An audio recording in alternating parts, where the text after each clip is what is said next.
오늘은 저희가 요한계시록 21장 말씀을 가지고 함께 나눠보도록 하겠습니다. 자, 하나님의 계획은 과연 무엇일지 우리는 물어볼 때가 있습니다.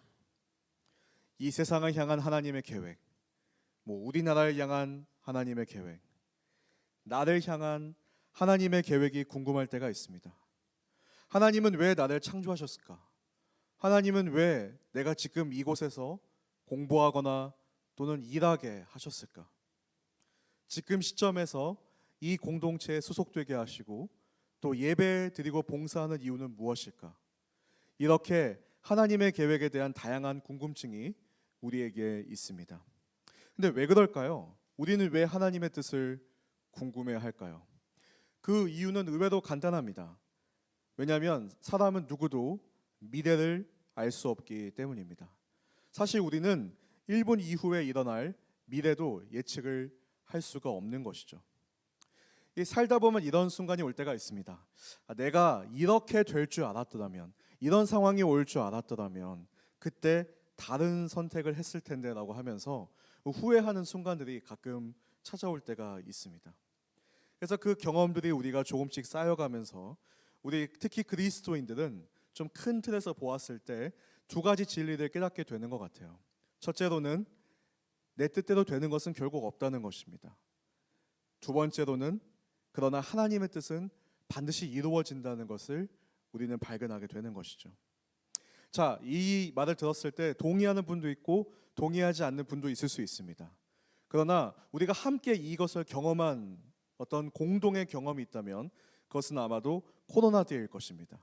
모든 우리의 계획이 틀어지는 것을 우리가 함께 경험을 해본 것이죠.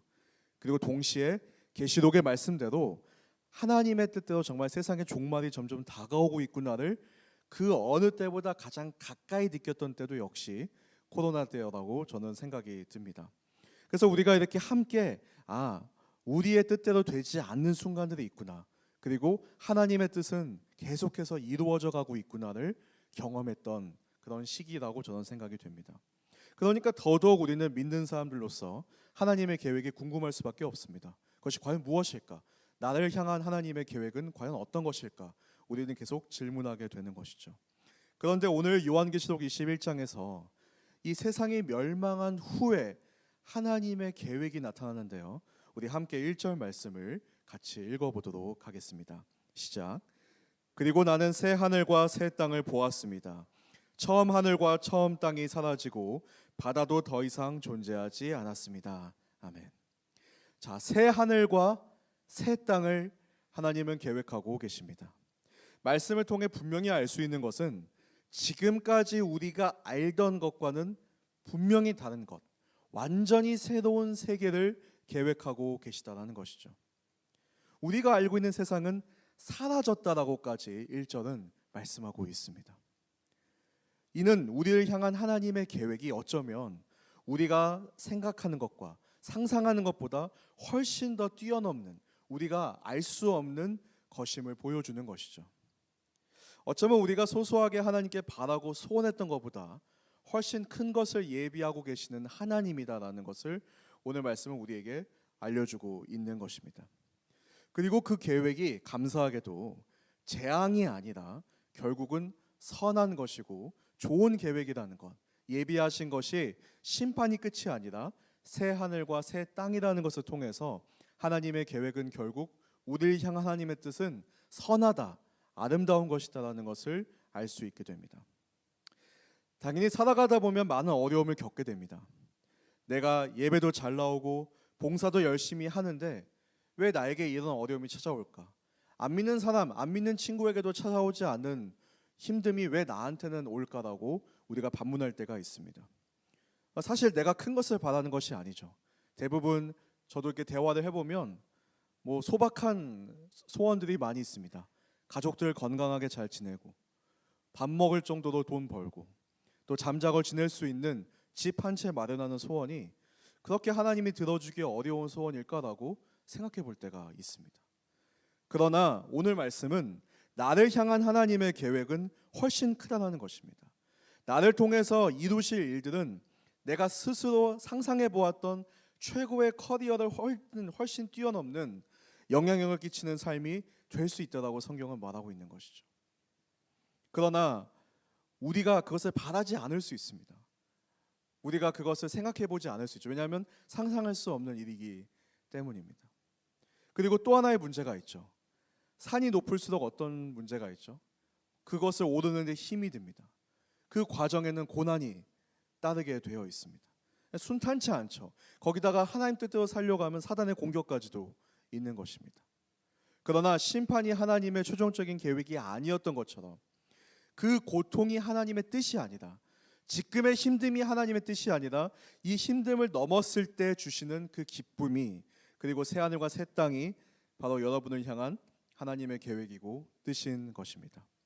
그래서 기독교 신앙은 알미 아니라 믿음으로 순종하는 것에서 시작하는 것입니다.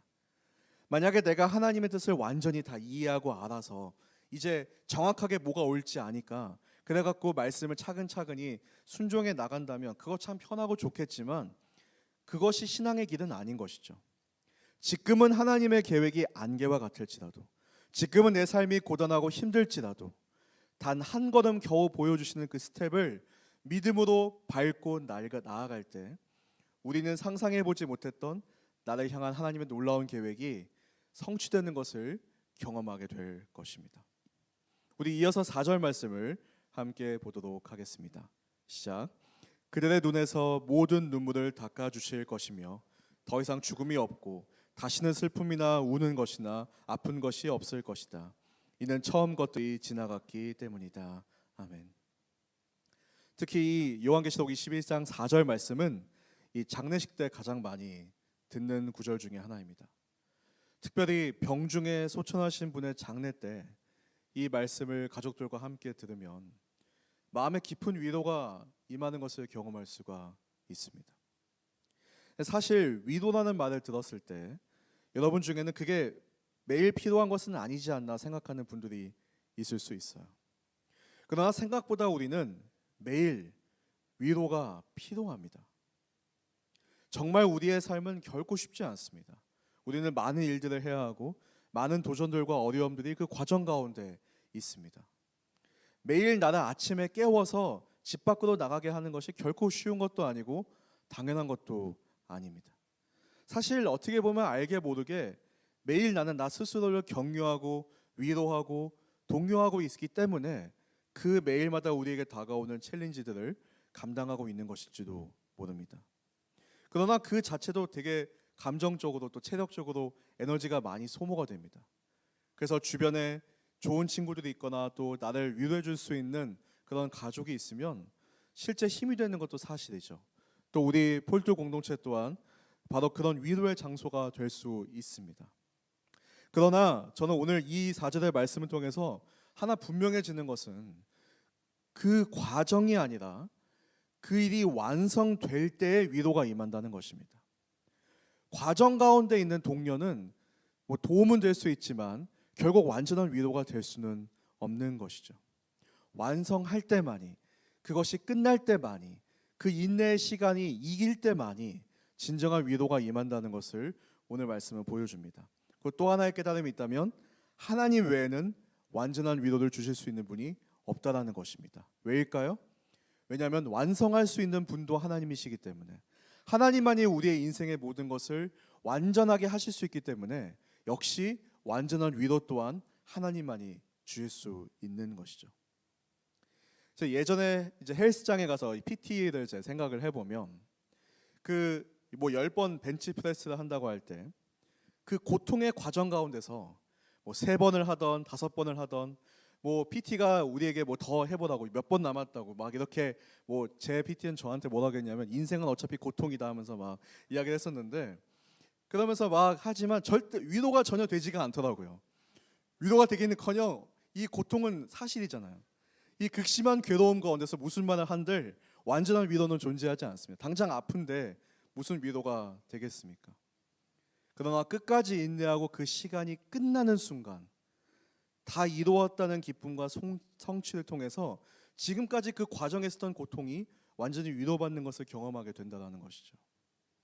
그리고 더 건강해져 있는 나의 모습, 더 나아진 내 모습을 통해서 그 고통의 과정이 더 이상 아픈 기억이 아니라 자랑스러운 나의 모습으로 바뀌는 것을 경험하게 됩니다. 그래서 피트니스 가면 운동하는 사람들이 자신들이 겪고 있는 고통을 고난이라 생각하는 사람 본 적이 없습니다. 누구도 그걸 고난이라 생각하지 않아요. 필요한 것이고 좋은 것이라 생각하지, 아플수록 더 좋다 막 이런 분들도 있지 않습니까? 이와 같이 4절의 말씀은 처음 것들이 완전히 지나가야, 완전히 끝나야 위로가 그제서야 임할 수 있다고 말하고 있습니다. 그러니 여러분, 지금의 어려운 순간은 그냥 그 과정을 참아라가 아니라 이겨내야 합니다. 정말로 끝까지 인내해야 합니다. 중간에 포기하고 타협하는 것이 아니라 완전하게 이룰 때, 나의 그 역할들 하나씩 이루어 나갈 때 그제서야 진정한 위로와 기쁨과 승리가 임한다라는 것이죠. 그래서 지금 세상과 타협하지 말라는 말씀이 바로 7절과 8절의 말씀인데요. 이도 이어서 우리 함께 읽어보도록 하겠습니다. 시작. 이기는 사람은 이것들을 상속할 것이며 나는 그의 하나님이 되고 그는 내 아들이 될 것이다. 그러나 두려워하는 사람들, 신실치 못한 사람들, 가증한 사람들, 살인한 사람들, 음행하는 사람들, 점술가들, 우상 숭배하는 사람들, 모든 거짓말쟁이들은 불과 유황이 타는 못에 던져질 것이다. 이것이 둘째 사망이다. 아멘. 자, 이기는 사람은 이것들, 즉 새 하늘과 새 땅, 완전한 위로, 더 이상의 고통과 아픔이 없는 최후의 승리를 상속할 것이라고 말씀합니다. 그리고 이것은 죽고 나서뿐만이 아니라 모든 인생의 과정 가운데 끝까지 인내할 때 얻어지는 우리의 인생의 기쁨이기도 하는 것이죠.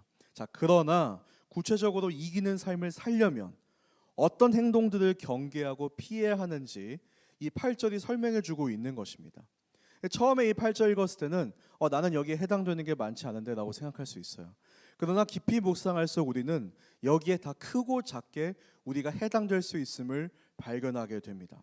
자, 두려움은 하나님에 대한 믿음이 없을 때 항상 나타나는 현상 중에 하나죠. 하나님을 온전하게 신뢰할 수 없을 때 우리는 두려워지기 시작합니다. 걱정이 되기 시작해요. 과연 이렇게 하는 것이 옳은가? 이 방향으로 나가는 게 맞는가? 생각하기 시작하면서 두려움이 임하죠. 근데 두려움이 임하는 것을 성경은 죄라고 분명하게 이야기하고 있습니다. 왜냐하면 하나님을 신뢰하고 있지 않기 때문인 것이죠.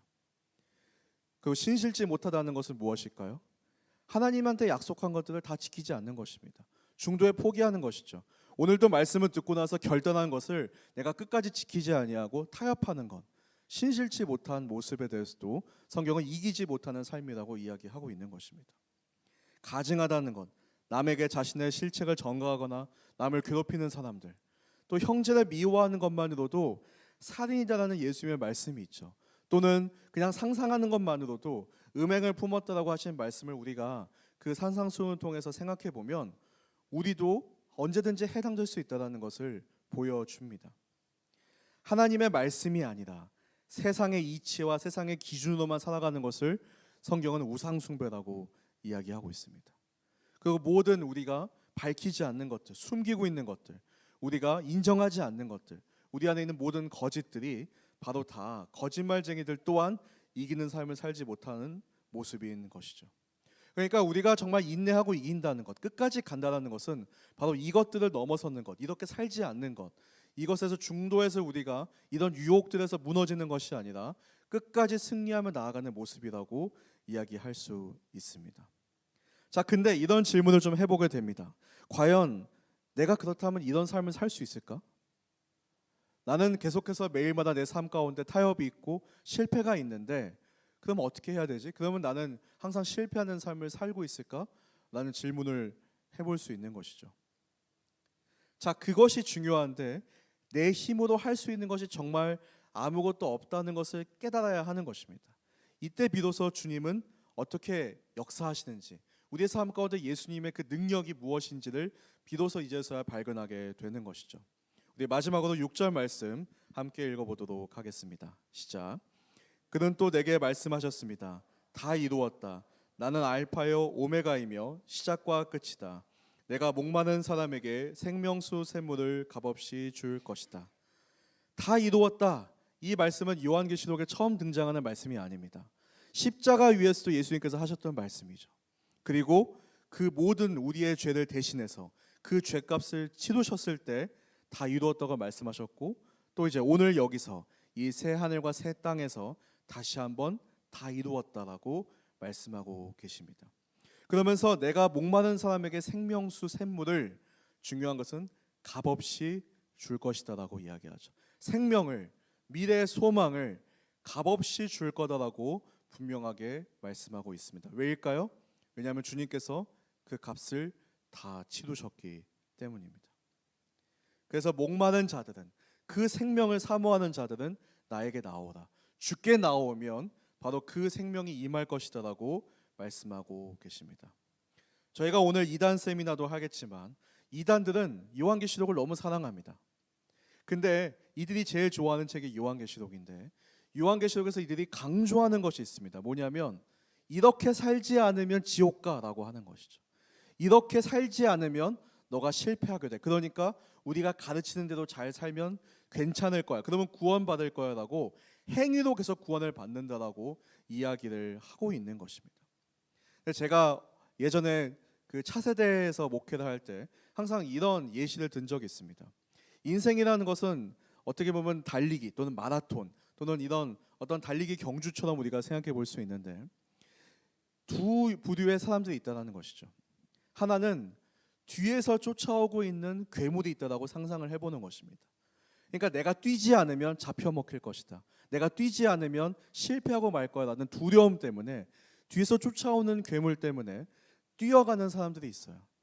그러나 또 하나의 부류는 뭐냐면 뒤가 아니라 앞에 있는 상을 바라보면서 달려가는 사람들이 있습니다. 달려가는 것은 마찬가지예요.